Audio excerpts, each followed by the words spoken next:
If you look at the soil, the one important parameter that we have to know is soil shear strength. Okay, shear means, so if you look at it's very easy to understand compression. That means if I'm going to push force, this is compression. If I'm pulling out is tension. Okay, so this is compressive force and this is tensile force. Shear force is like sliding. So if you look at when we say uh, there is landslide, there is rock slide. So you use the word sliding, it slides. Like landslides means there is a soil mass, then some portion of the soil moves down. Okay, it slides down. It's because of shear strength. Okay, so it's important that the soil should have proper shear strength. If not, it may slides down. And the plane where it slides down is the failure plane, where it fails and it slides down. Okay, so we say use the word landslides, rock slides. It moves in that weak plane. Wherever there is a weak plane, at that time it slides. So that means the particles, soil particles, between the particles, we have this shear strength property. So in order to know this shear strength, we have this Moore Coulomb failure criterion. So we calculate the shear strength, which is equal to C plus sigma tan phi. So we have strength parameters as C, which is cohesion, that is the force between the similar particles. So here we have soil. As you see slides, that means slides between the particles, right? Between the same similar particles.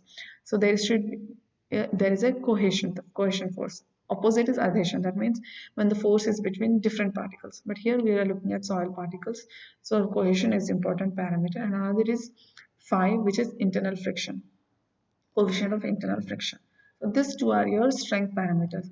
So we calculate these parameters. One is direct shear test. Okay. So in direct shear test, it's already it's decided that the horizontal plane is the failure plane. So it slides above each other, and we calculate the C and phi term from the test. We also have triaxial test to calculate the shear strength.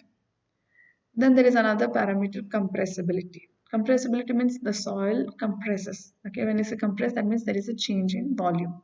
So volumetric strain, which is change in volume by the original volume, is the volumetric strain. And we put a negative sign because compressibility means the volume reduces. There is a decrease in volume. So we put minus delta V by V. Then here also you have to understand there is two terminology if you look at. One is compaction, one is consolidation.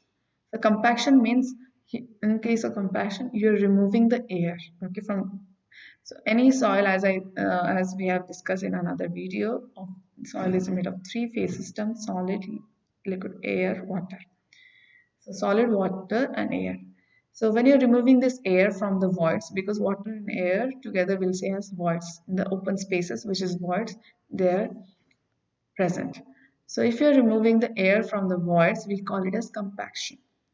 And if the water is removed, it is called as consolidation. Okay, consolidation, and there is a term compaction. Compaction is removal of air, consolidation is removal of water. You have a primary consolidation, secondary consolidation, you have under consolidation, over consolidation. So there are different terminology you'll be learning under consolidation, and it is also related to the settlement. So, which is very important parameter for any construction. Thank you.